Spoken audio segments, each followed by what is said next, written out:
Listo, creo que ya está grabando. Bueno, muy buenas noches. ¿Cómo está, profesora? Mi nombre es Linda Romo, soy estudiante de la Universidad UNAD, de licenciatura en Pedagogía Infantil, y vamos a dar continuidad para que tú te presentes y puedas realizar estas preguntas. Buenas noches, mi nombre es Angie Stephanie Valencia Hidalgo, docente de básica primaria y preescolar, normalista de la Escuela Normal Superior de Pasto. Trabajo en la institución o el Instituto Educativo Brújula Mágica, que corresponde a una institución de Pasto en la cual hay primaria y hay preescolar. También estudio licenciatura en lengua castellana y literatura, en lo cual también me desempeño. Y en el momento estoy trabajando con grados jardín perdón, jardín y transición. Ah, bueno. Bueno, profesora, vamos a dar la continuidad a la segunda pregunta que dice, ¿cuáles son las principales áreas de desarrollo que se estimulan en su institución de los niños de 0 a 6 años? Bueno, como básica educación, lo que es la estimulación del aprendizaje en cuanto a lo que son vocales, abecedario, en los que son más grandecitos, claro está, ¿no? En transición. Em, Parvulitos que también hay en el jardín, con los que también se trabaja, porque en la tarde, en la jornada en la que yo me desempeño, hay muy pocos. Entonces se unieron todos los grados. Se trabaja por pocos, pero en unión. Se estimula todo lo que es sensoriomotriz, todo lo que es kinestésico, todo lo que es pinza fina, todo lo que es expresión oral, vocabularios, todo lo que es dimensiones en cuanto a los niños, dimensión espiritual, dimensión comunicativa, todas las dimensiones del ser humano y del niño en esencial en este caso, pues. Ah, listo. Ahora sí, tercera pregunta. ¿Cómo adaptan las actividades de estimulación cuando trabajan con niños en contexto de vulnerables o en casos recursos? Bueno, en este caso no hay muchos. Hubo un caso hace algún tiempo de una pequeña en la que pues no tenía muchos recursos para estar en la institución, porque la institución en la que se trabaja o en la que yo trabajo es una institución privada. Entonces, por lo general, los niños que llegan tienen los recursos para estar en la institución. Pero sí hubo un caso en el que la directora, mi jefa, ella accedió a ayudar a la niña, entonces trabajamos como en el sentido de lo que son pautas de crianza, trabajar con los padres de familia, siempre se trabaja como con escuela de padres para que tanto en la institución como en casa se esté dando el mismo lenguaje, o sea, se trabaje lo mismo con los niños para que haya una continuidad en el aprendizaje de cada uno de ellos.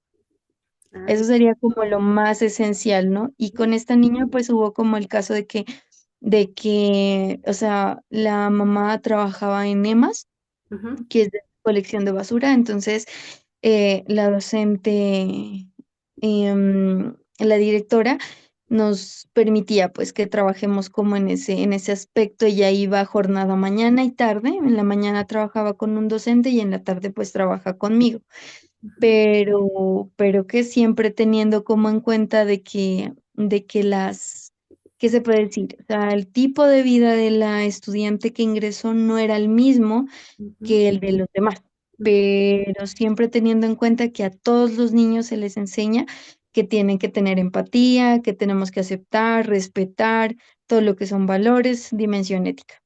Eso sería como lo más importante. ujú. Ah, bien. Bueno, otra pregunta.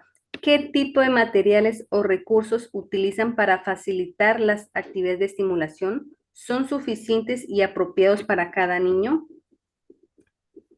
Bueno, recursos, pues siempre se implementa todo lo que es recolección de cosas que se puedan reutilizar, ¿no?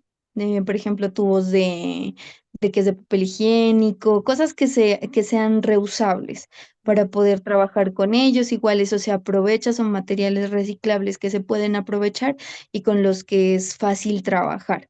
Entonces, mucho lo que es muy, ¿qué se puede decirle? Muchas actividades que son creativas y que desarrollan creatividad en los niños. Entonces, esas cosas se aprovechan, esos recursos, pero también se pide pues materiales a los padres de familia cuando es necesario. Simplemente si es necesario, sí, si no, no. De todas maneras, siempre como en el listado de útiles al inicio de año, se les solicita en la lista, necesitamos tal y tal cosa, vamos a utilizarlo durante el año y según ese material, pues se utiliza lo que haya y lo que se necesite aparte, pero siempre teniendo en cuenta como pues las cosas reusables para poder ayudarle al planeta y para enseñarles a los niños de que pues es necesario ayudarle al planeta para que el futuro de ellos mismos sea como prescindible, ¿no? Sea como importante para ellos. Sí, señor. Ahora sí, última pregunta. ¿Cómo verifica usted que realmente esté respondiendo de forma significativa a la diversidad que se encuentra dentro de las aulas y a las diferentes necesidades con los que viene cada niño, teniendo en cuenta que cada uno aprende a un ritmo diferente?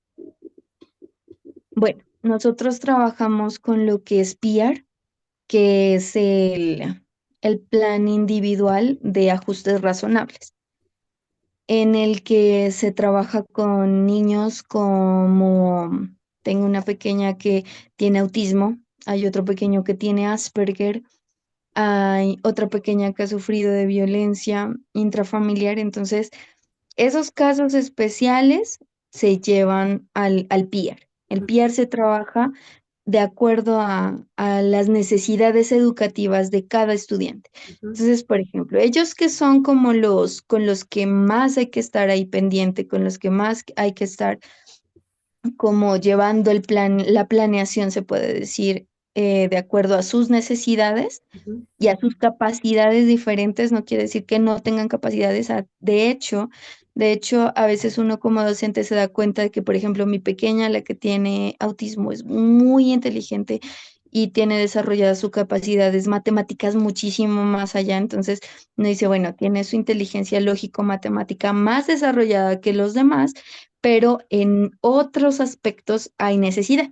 Entonces, ese PR es el que se utiliza para cada estudiante. ujú, Entonces yo digo, bueno, listo, para estos niños que son como un poquito más de prioridad porque necesitan un poco más de apoyo, se lleva el pie. ujú, Pero no quiere decir que a los demás no se les tenga en cuenta. O sea, cada uno, o sea, lo bueno de la institución es que como es una institución privada, la educación es más individualizada, más personalizada. Entonces yo puedo estar trabajando y conocer a cada estudiante en el sentido de que yo sé cómo aprende, ujú, sé que si su aprendizaje es auditivo, ujú, sé que tengo que hacer actividades en el que el niño esté escuchando. No quiere decir que no lo vaya a hacer con los demás, lo hago, pero especializándome en que yo sé que hay uno, dos o tres que están, o que mejor dicho, que aprenden de esa manera, auditivamente. Hay otros que aprenden haciendo las cosas entonces de manera kinestésica o de manera muy visual.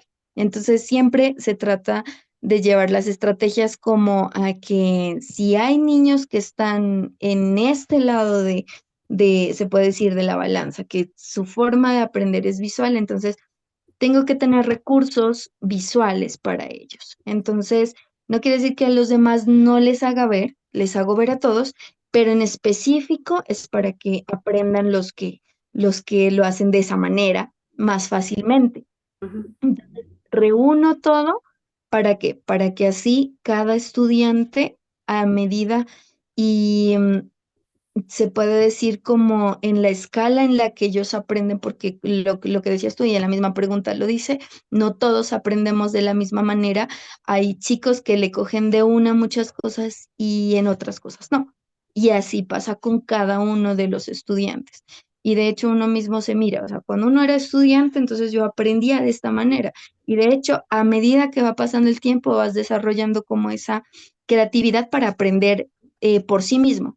Entonces, eso es lo que haces también como docente. Entonces, miras a cada estudiante para saber cómo aprende, qué es lo que necesita para aprender y qué recursos puedes utilizar, qué estrategias, qué técnicas para poderle dar esa facilidad de aprender. Nosotros no somos los que enseñamos, hasta a veces aprendemos más de ellos que ellos de nosotros, pero nosotros hacemos, o sea, facilitamos como el camino en el que ellos van aprendiendo, exponiéndoles todo lo que nosotros queremos que aprendan, de acuerdo a la manera en cómo ellos aprenden.